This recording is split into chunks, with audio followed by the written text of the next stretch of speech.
کیونکہ یزید تو بڑا پکا نمازی تھا، خطبہ دیتا تھا وہ تو۔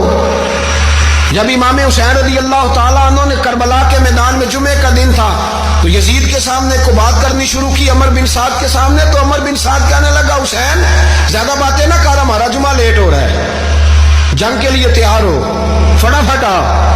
اہل بیت نبوت کو قتل کریں گے اور قتل کے بعد پھر نماز پڑھیں گے اور پھر کہیں گے اللہم صلی علی محمد وعلی آل محمد، اسی نماز میں پھر درود بھی پڑھیں گے۔ یہ کیسا مرتبہ ہے، کیسا انداز ہے، دوستی قاتل سے بھی مقتول سے یارانہ۔ امام حسین نے حر بن یزید امام حسین سے کہنے لگا مجھے حکم ہے آپ کو روکنے کا، آپ آگے نہیں جا سکتے۔ امام صاحب نے فرمایا وجہ زمین اللہ کی ہے۔ اس نے کہا آپ بیعت نہیں کر رہے، یزید کی حالات آپ کے حق میں درست نہیں ہیں، آپ نہیں جائیں گے۔ امام روک گئے۔ ظہر کی نماز کا وقت ہوا تو حضرت علی اکبر امام حسین کے بڑے صاحبزادے انہوں نے اذان ظہر پڑھی تو حر بن یزید کے لشکر نے امام حسین کے پیچھے نماز ادا کی۔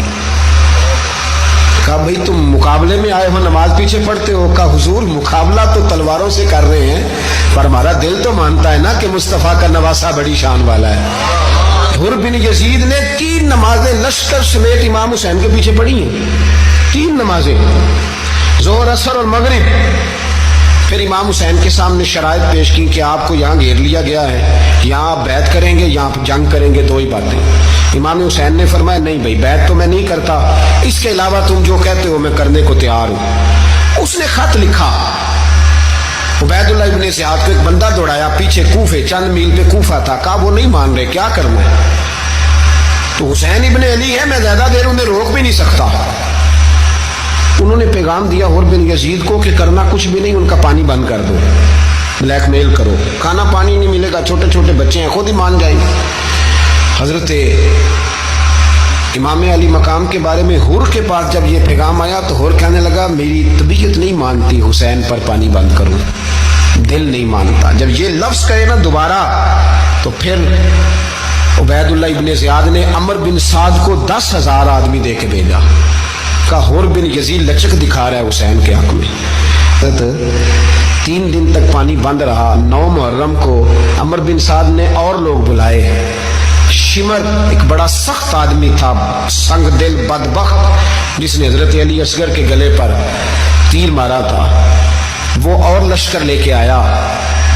رات کو کہنے لگا امام حسین رضی اللہ تعالیٰ عنہ سے کہ بس بڑا ہو گیا، یہ 9-10 محرم کی درمیانی رات، یہاں آپ جنگ کریں گے یا آپ بیعت کریں گے، 2 ہی باتیں۔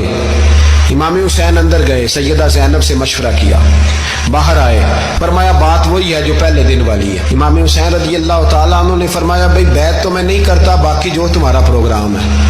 شمر اور ابن سعد کہنے لگے پھر جنگ کے لیے تیار ہو جائیں۔ کیا انداز ہے امام حسین کا، فرمانے لگے کل جنگ کروں گا، مجھے پتا تو ہے جنگ کا نتیجہ کیا نکلنا ہے، 1 رات مجھے دے دو تاکہ میں کھل کے اپنے رب کی عبادت تو کر لوں۔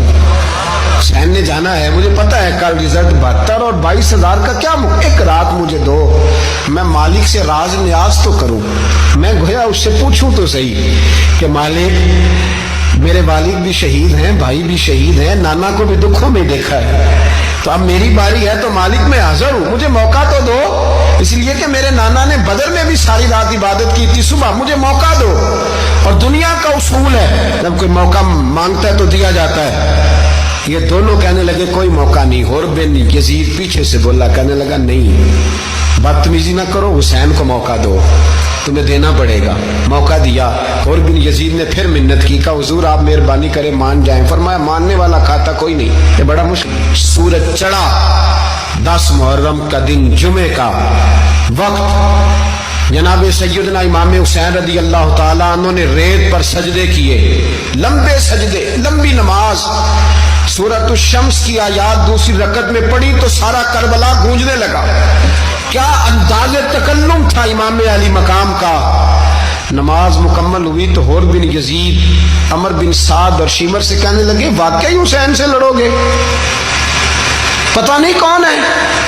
قل لا اسألکم علیہ اجرا، تم نے نہیں پڑھا الا المودۃ فی القربى، تمہاری آنکھیں بند ہیں، الحسن والحسین سید شباب اہل جنہ، تمہیں نہیں پتا؟ کہنے لگا چپ کر، حکومت نظر آ رہی ہے۔ اور بن یزید کہنے لگے پھر میرا بھی فیصلہ سنو، مجھے حکومت نہیں چاہیے، مجھے جنت چاہیے۔